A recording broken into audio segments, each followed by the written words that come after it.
കുടിവെള്ള പദ്ധതിക്കായി കുഴിച്ച road retarring ചെയ്ത് ഗതാഗത യോഗ്യമാക്കാത്തതിൽ പ്രതിഷേധിച്ച് യൂത്ത് കോൺഗ്രസ് മണ്ഡലം കമ്മിറ്റിയുടെ നേതൃത്വത്തിൽ പ്രതിഷേധ യോഗവും റോഡ് ഉപരോധവും നടത്തി. യൂത്ത് കോൺഗ്രസ് സംസ്ഥാന സെക്രട്ടറി അഡ്വക്കേറ്റ് അരുൺ ചെറിയാൻ പൂച്ചക്കുഴി ഉദ്ഘാടനം ചെയ്തു. മീനച്ചിൽ കുടിവെള്ള പദ്ധതിക്കായി മുട്ടം തോട്ടുങ്കര മുതൽ ചള്ളവയൽ വരെയുള്ള ഭാഗത്ത് റോഡ് കുഴിച്ച് പൈപ്പിട്ടതിനു ശേഷം ടാറിംഗ് ചെയ്ത് ഗതാഗത യോഗ്യമാക്കാത്തതിൽ പ്രതിഷേധിച്ചാണ് യൂത്ത് കോൺഗ്രസ് മുട്ടം മണ്ഡലം കമ്മിറ്റിയുടെ നേതൃത്വത്തിൽ മുട്ടം തോട്ടുങ്കരയിൽ പ്രതിഷേധ യോഗവും റോഡ് ഉപരോധവും നടത്തിയത്.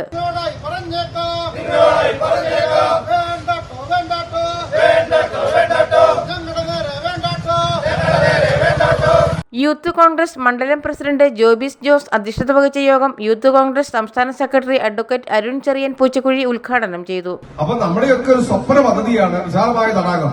പക്ഷെ വേനൽക്കാലത്ത് വൈദ്യുതി ഉത്പാദിപ്പിക്കുന്നതിന് പലപ്പോഴും തടസ്സം വരുമ്പോ ഗണ്യമായി ജലവിധാനം മലങ്കര ഡാമിൽ കുറയുകയാണ്. അപ്പോ 2 കനാലുകൾക്കിടെ വെള്ളം വിടണം, വൈദ്യുതി ഉത്പാദിപ്പിക്കണം, അതിനുശേഷം തൊടുപുഴ ആറ്റിലൂടെ വെള്ളം ഒഴുക്കാൻ വലിയ പ്രശ്നമാണ്.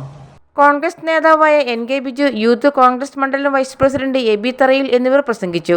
കോൺഗ്രസ് യൂത്ത് കോൺഗ്രസ് നേതാക്കൾ നേതൃത്വം നൽകി. News bureau, Muttom.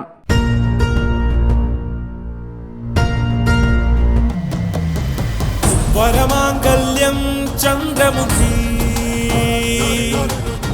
വധുവായി നീ സ്വർണ്ണമയി ശുഭമീ ബന്ധം ധന്യരാഗം